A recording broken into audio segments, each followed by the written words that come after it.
Rick, here we are again. I love this. He's 2.0 right over your shoulder, brother. That's right. Love that. I got it. Hey, that's uh what's helped me there is to stay consistent with the practice. What this title of this podcast is going to be, Don't Pause the Practice. Why don't you kick us off? Oh man, wow. Well, don't pause the practice. So I guess the first thing that comes to mind is the notion of discipline and how discipline is not punitive. It's actually helpful. And that's a very difficult concept shift for many people to make. It was for me. The idea that you know you're going to get results if you're disciplined, you follow a program that works. It's just like, science basically. If you exercise and burn more calories than you eat, you'll lose weight. You'll get stronger. You'll have more energy. Well, we all know that. That's just basic science. But we don't do it. And we don't do it because there's a pain involved. There's a preference to do something else that's easier, that's pleasant. And humans, all of us, have this pleasure-seeking principle. We want pleasure. We don't want conflict. We don't want negativity. We don't want things that hurt. We want pleasure. Okay, so don't pause the practice to me means, okay, if you're in a situation where there is a very strong pressure inside of you not to do the practice, you have to look at where that comes from. And is it because you just want to have some pleasure? Or do you think that because you've gone this far and you've gotten some results, now it's time to take some profit and you don't have to worry about it? I worked out strong yesterday. I'm going to have a pizza today and an ice cream sundae and maybe a couple of hits of booze to boot. I mean, that kind of thinking Yeah. is not going to get you the result that you want, nor will it help you with your own inner transformation on the road to inner peace and lessening suffering. So, for me, don't pause the practice is it's like brushing your teeth. Yeah. I don't think anybody loves to go to bed without brushing their teeth, even when you're drunk or when you're in a situation where there's a terrible, tragedy, what you think is a tragedy in your life, you still brush your teeth. Well, same thing with getting up and doing your workout. Same thing with going to bed early. Same thing with not eating things that hurt you or harmful for you, overprocessed foods and junk. So if you do pause the practice, you need to look at why, trace it to whether it's just a pleasure-seeking principle or if there's something deeper going on that you need to look at. And then lastly, I would say, if you do pause it, okay, don't beat yourself up, but don't let it slide either. Get right back on the horse the next day. Rick, I love that. I really do.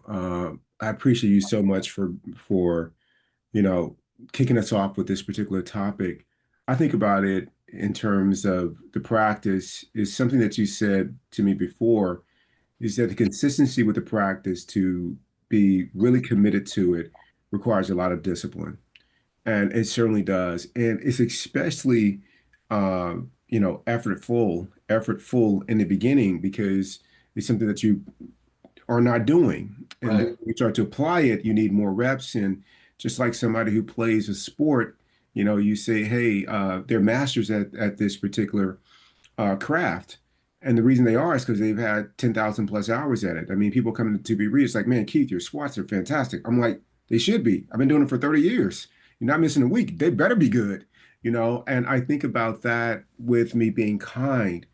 The way that I apply the practice now in terms of the topic of this show, Don't Pause the Practice, is that that's a practice in itself Mm. of being committed to not pausing it, not taking any days off. There's this little saying that there's no days off for heroes.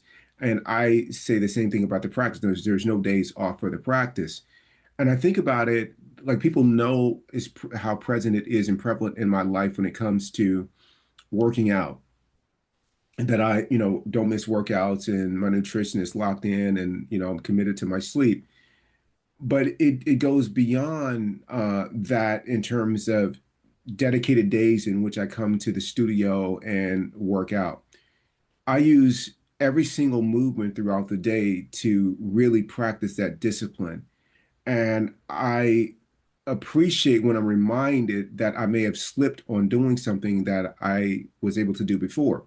So, for example, I do 10 air squats every morning and have done so for the last 10 years. It seems like a small thing, but what I'm aware of is that people, my age and perhaps older, and maybe even younger, have trouble doing those.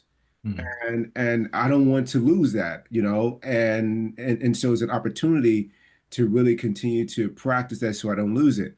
I'm not the most flexible person in the world, and part of that is because I stopped working on flexibility to the extent that I used to, and now I do it so that what I do have, I'm not losing. As well as I have a couple of friends, Amy and Julie. Mm. When we come to the studio, oftentimes you take off your shoes to change shoes to go and get on the spin bikes, the cycling bikes. Every time they take off their shoes, most people are sitting on a bench to take them on and off. Not those guys. They get down on the floor like they're playing jacks or marbles, and they put on their shoes. I'm like, dude, that's what I'm doing now. I'm putting on my shoes like that because I don't like the discipline that they don't think anything of it. But I know Yeah. a lot of people that aren't sitting down on the floor to put their shoes on. And that is because they haven't paused that practice. I don't think they're even aware of it, but I'm Yeah. sitting at it like, oh, I love that. I love Mm. that. And I encourage people to look at the people in their lives that are doing little things as well as big things, and they do it consistently with discipline. And that's because they're not pausing their practice, whatever form it's taking. Another, to go beyond that, but to go to what's happening on the spiritual and psychological level or mental level, the reason that is important to not pause the practice is that I went through a period to where I was seeing, hummingbirds and butterflies and, flowers blooming at Mayo Clinic. And this was going on. And then I started learning about some of the challenges that were happening to key roles in our, among our staff, operations, and that they're being asked to do so much with so little.